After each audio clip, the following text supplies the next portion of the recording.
Let's go!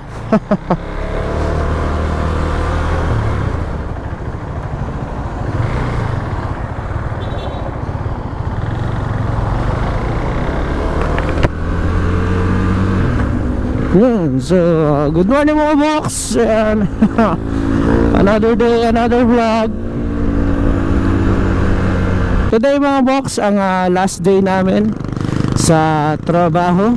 Ayan, December 23. Pasok muna tayo sa huling araw. Pupunta lang tayo sa Rosario, Cavite. Ayan, sa EPSA para mga leksyon. So wala, gusto ko lang kayo isama sa last day ng trabaho, and para ma-testing ko na rin kasi dumating na yung Boya na lapel mic yung binili ko, yung Boya BYM1. Ayan, dumating siya 4 days ago, nung December 19. Ngayon magsusubukan natin kung goods ba ang kanyang audio, kung wala ba siyang static. Yan, kasi yun ang pinaka problema ko ngayon, yung static pagdating sa microphone. Dahil kapag mabilis yung andar mo, ayan, nag-i-static siya, or nagagalaw kasi yung dito, yung sa, or nagagalaw yung sa mic adapter. And testing din kasi medyo sumikip yung yung helmet ko. Gawa nung Boya BYM1 kasi ang haba ng wire. Then yung pinaka-on, yung bukasan ng mic is mataba siya. Kasi may lagayan ng battery. Kaya medyo sumikip yung helmet ko. So, testing ko kung komportable ba siya kapag malayo ang biyahe, kung hindi ba masakit sa mukha. Kasi ngayon medyo hindi pa masakit sa mukha eh. So pupuntahan ko lang naman sa EPSA ay isang kliyente lang, isang collection lang ako, then deposit rekta sa bangko.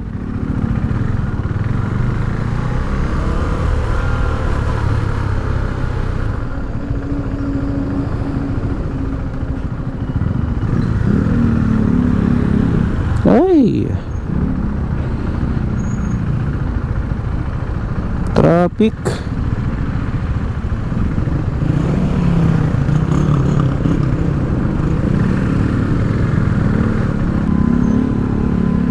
Yan, so kaya ko tinesting din tong lapel mic kasi kung napanood nyo yung vlog ni JTV Katagumpay, naka GoPro Hero 7 na rin siya.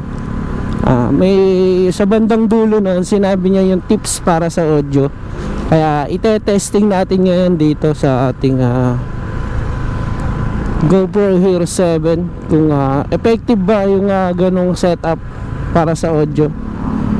Dahil kung ikukumpara mo yung Hero 7 sa Hero 4, I think mas maganda yung sagap ng audio ng Hero 4 kumpara dito sa Hero 7. Yan, so let's go. Tuloy natin ang biyahe.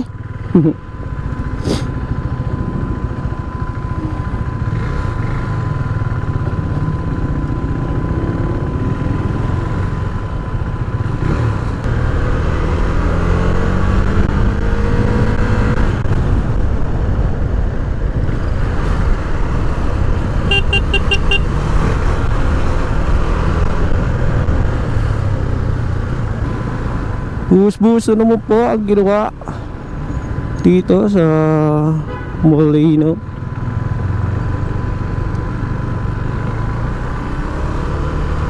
Dito na tayo daan.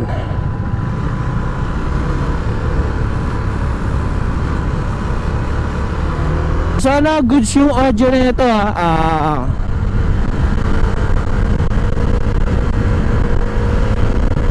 base rin kasi sa mga napanood ko, ito rin yung nire-recommend ng mga motovlogger na mic para sa Hero 7, itong Boya. Meron din ako napanood kay Trupa kasi naka Hero 7 din si Trupa, pero ang gamit niyang mic is yung gooseneck. Ang maganda kasi dun sa gooseneck, nababaluktot lang siya. So wala na siyang wire. Well, no need ng wire. Naka 3.5mm na jack na siya. Then pag salpak mo sa adapter, tutupi mo na lang papasok sa helmet mo. So wireless na siya. And mukhang maganda rin yan kasi maganda yung audio nung kay Trupa kay Motodeck. Pero testing muna natin itong Boya na to. Ayan. Magta-try din tayo ng gooseneck na yun. Maghahanap po ako kung saan merong nabibili. Kasi kung goods naman to, then goods yung kung goods yung gooseneck na yan, etong Boya ko, bibigay ko na lang sa papa ko. Kasi meron din siyang Hero 7, lalagay daw niya sa helmet niya pag uwi. Ayan, kaya ano, so malakas yung hangin.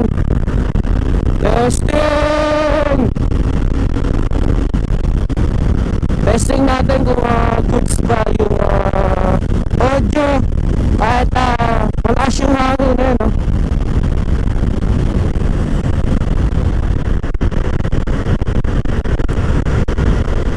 Kung may wind noise ba.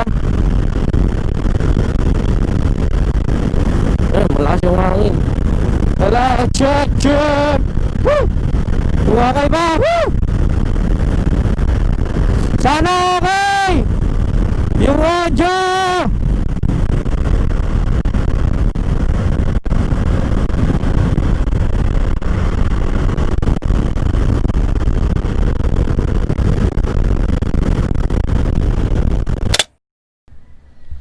Ayun, so mga box, ayan, napanood na natin yung review about dun sa Boya BY-M1. So, bago ang lahat, ayusin ko muna to.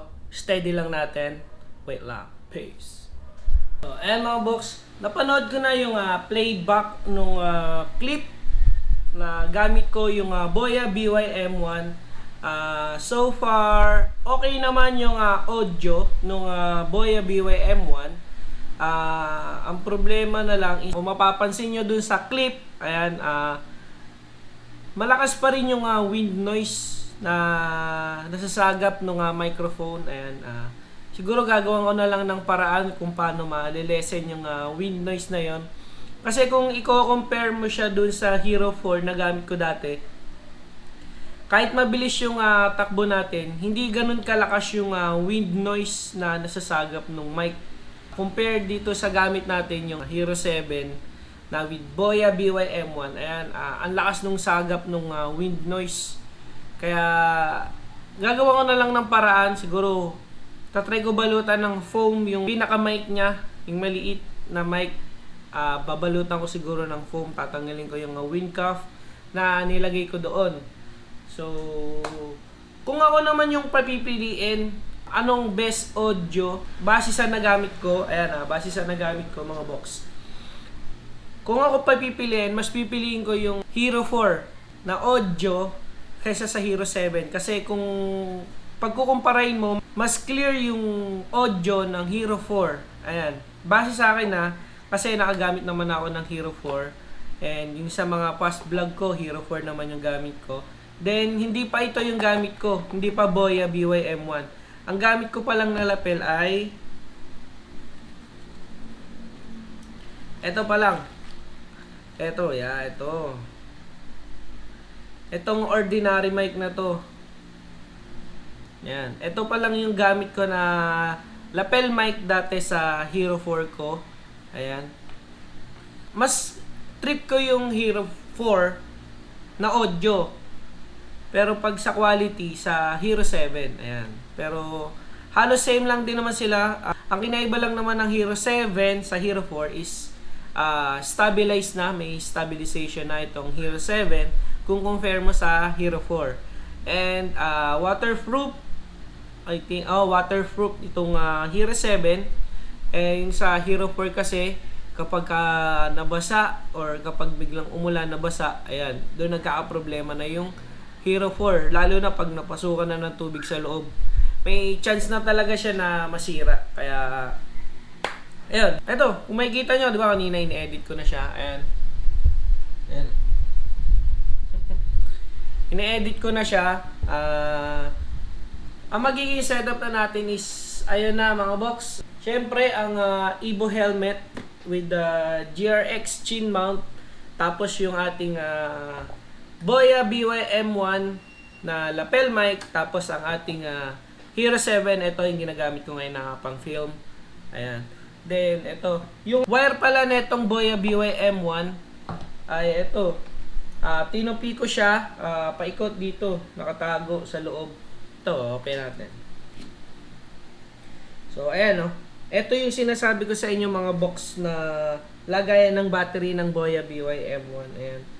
Makapal siya, malaki. Kaya sumikip yung helmet ko. Kasi ang kapal masyado.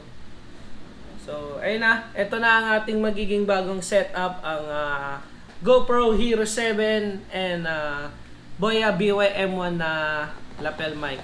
So, disclaimer lang po, hindi siya sponsored. Binili ko po itong Boya BY-M1 na to. Ayan. And so, nagpapasalamat din pala ako sa Team Paangat, ayan, sa pagsali sa akin sa grupo. And maraming salamat po. Ayan, isa na akong Team Paangat member. And hindi pa legit kasi wala pa akong jersey. Ayan, so, mag-order pa lang. Bali, sabi, next year na daw yung next batch nung pagpapagawa. Kaya, next year na tayo order. So, sama po ako sa mga ride, bawi po ako. Sorry po kung di ako makakasama ngayong 27. Ayan, sa December 27. Kasi meron silang ride papuntang Kaliraya. Ayan, pero hindi ako makakasama kasi nag-explain naman na ako dun sa Team South na admin. Ayan, nagsabi na ako. Ayan, so maraming salamat mga box. Hanggang sa muli. Ingat po sa lahat ng riders. Hanggang dito na lang. Maraming salamat. Di ka pa naka-like, i-like mo na tong video na to. Ayan, kung nagustuhan mo. And mag-subscribe ka na rin sa akin channel. And hit mo na din yung notification bell para ma-notify ka sa susunod ko pang video. Ayan. Merry Christmas po sa lahat. Maraming salamat. Ingat po sa lahat ng riders. Ride safe po palagi. Peace!